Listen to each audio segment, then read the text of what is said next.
जंगल का इतिहाद एक वक्त की बात है। एक घने जंगल में मुख्तलिफ किस्म के जानवर अमन और खुशी से रहते थे।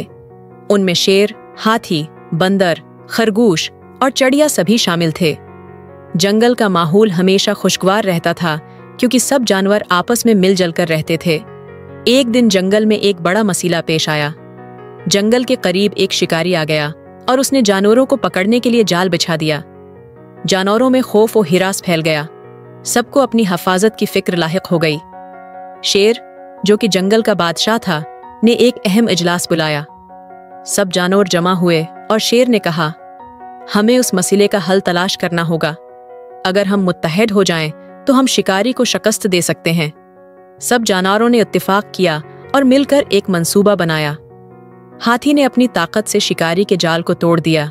बंदर और चिड़िया ने शिकारी की नक्ल व हरकत पर नजर रखी और खरगोश ने अपनी तेज रफ्तारी से शिकारी को भगाने का मंसूबा बनाया। जब शिकारी वापस आया तो वो हैरान रह गया कि उसका जाल टूट चुका है।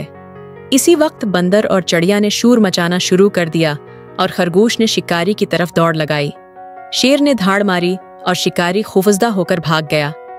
जंगल के जानवरों ने अपनी अक्ल और इत्तेहाद से शिकारी को शिकस्त दे दी। सबक, इत्तेहाद में ताकत है। अगर हम मिलजुल कर काम करें तो बड़ी से बड़ी मुश्किल को भी आसानी से हल कर सकते हैं।